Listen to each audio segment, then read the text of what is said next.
Welcome to our classes, which is highly dedicated on management tutorials. I am Dr. K.K. Mishra. आज हम आपको Vogel's approximation method that is VAM के बारे में बताएंगे। बहुत ही इजी स्टेप्स इसके होते हैं। प्रीवियस वीडियो ट्यूटोरियल्स में हमने ट्रांसपोर्टेशन प्रॉब्लम का इंट्रोडक्शन, प्रोसीजर क्या है, डिटेल वो बताया था, and how to find out initial feasible solution by northwest corner rule and least cost method. आज हम बात करेंगे वैम की, that is Vogel's approximation method. So before I start I must request you that आप video पूरा देखिए, तभी ये आपको समझ में आएगा। Otherwise you won't be able to understand that how do we apply Vogel's approximation method. That is very important in comparison to NWC northwest corner rule and LCM least cost method, क्योंकि इस method से जो हम basic solution निकालेंगे allocation के बाद जो हमारी कॉस्ट आएगी वो that will be very near to optimal cost और ऑप्टिमाइज्ड कॉस्ट। तो बाद में जब हम ऑप्टिमलिटी टेस्ट करते हैं तो बहुत ही कम स्टेप्स में हमें सोल्यूशन मिल जाता है और ऑप्टिमाइज्ड कॉस्ट क्या होगी बहुत जल्दी पता लग जाता है।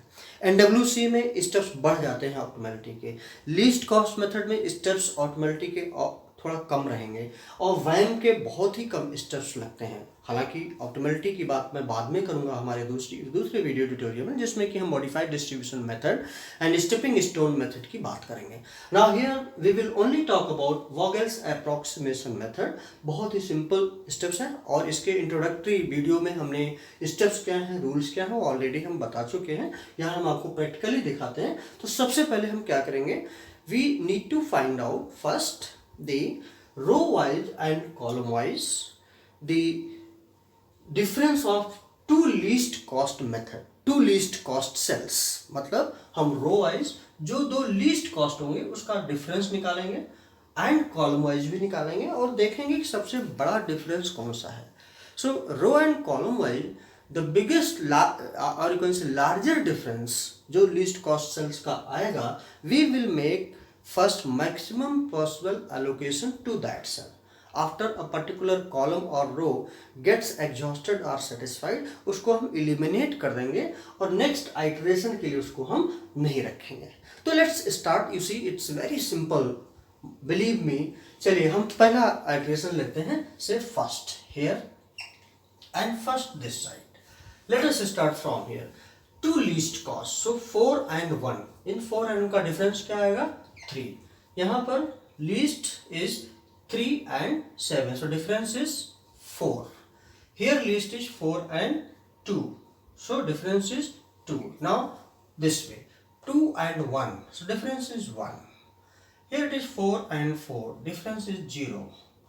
Here it is 3 and 4, so difference is 1। That means the highest difference is 4। इस हमारे रो में पड़ रहा है। अब इस रो में जो लीस्ट कॉस्ट सेल होगा उसमें हम we will make maximum possible allocation. So here you see least cost is this one, that means cell B D में हम मैक्सिमम पॉसिबल एलोकेशन करेंगे। रिक्वायरमेंट हमारी 20 की है, अवेलेबिलिटी 40 की है, so we can make maximum possible allocation here as 20 so that it gets fully exhausted. और यहाँ पर हम तुरंत कैलकुलेट करके रख लेते हैं कि हमारी कितनी यूनिट्स बची हुई हैं। इस तरीके से इसको हम एलिमिनेट कर दें, मतलब यहाँ पर एक हम लाइन ऐसे खींच सकते हैं। देन जिससे कि हम बाद में कंफ्यूजन ना हो, हम सेकंड आइटरेशन निकालेंगे। फिर जब हम सेकंड निकालेंगे तो अब यहाँ से खत्म हुआ, अब यहाँ फिर लीस्ट दो ही कॉस्ट सेल्स यहाँ बचे, सो 3। Here it is 8 7, that is 1। 4 2, that is 2।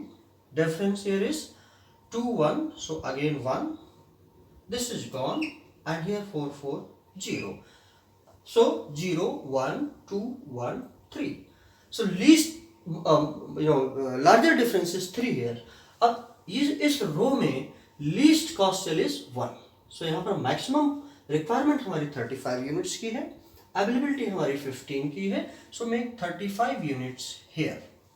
जैसे हमने यहाँ 35 यूनिट्स किया, it got fully satisfied and it got exhausted by 35 units, remaining 15 units are there. अब हम जैसे ही ये हमने किया, ये पूरा एलिमिनेट कर दिया। अब हमारा देखेंगे तो एक ही कॉलम बचा। अब हमें अंतर निकालने की जरूरत नहीं है, क्योंकि एक ही कॉलम बचा, तो जो जहां सप्लाई है वहीं पर ऑटोमेटिकली रिक्वायरमेंट वहां पर सेटिस्फाई करेगा। So no further, there is no further requirement of calculating the differences. तो अब यहाँ पर आप देखें 15 ऑटोमेटिकली यहाँ आ जाएगा और बाद में चेक कर लेंगे। So it got fully exhausted and here it got satisfied by 15 units. तो यहाँ पर 80 यूनिट्स आपके बच गए। कैलकुलेट कर लेते हैं, 20 यूनिट्स यहाँ आ जाएंगे। सो इस तरीके से ये एग्जॉस्ट हो गया एंड ये सेटिस्फाई होकर 60 यूनिट्स एंड 60 यूनिट्स की उतनी की ही अवेलेबिलिटी है यहाँ पर, इसलिए ये 60 यूनिट्स आ गए। इस तरीके से ये भी सेटिस्फाई हो गया।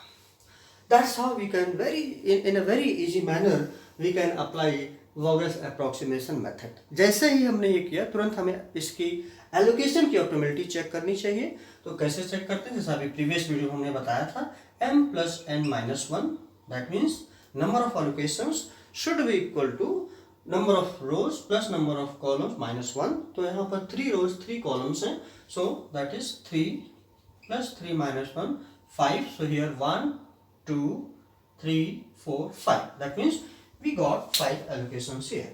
अब इस स्टेज पर, इस लेवल पर अगर हम कॉस्ट कैलकुलेट कर लें, so here the total cost will be, you see here 4 into 15 plus 1 into 35, this is 1, plus 3 into 20, plus 8 into 20, plus 4 into 60. So here 60 plus 35 plus 60 plus 160 plus 240. So here 5, 25 and 55। So total cost हमारा देखिए 55 आया। अगर आप previous tutorials देखें तो हमने NWC से इसी क्वेश्चन को सॉल्व किया था। That came out to be 730। Least cost method से 555 एंड वैम से now 555। So now you see that ये कितना ऑप्टिमलिटी के नज़दीक है। अब इस पर हम ऑप्टिमलिटी चेक करेंगे, हमारे दूसरे वीडियो में हम बताएंगे, and then you can fully understand that how to completely solve a transportation problem। so अगर आपको वीडियो हमारा ये अच्छा लगा और ये कंसेप्ट क्लियरली समझ में आया तो आप हमें ज़रूर सब्सक्राइब करें, लाइक करें। Thank you very much, have a nice time.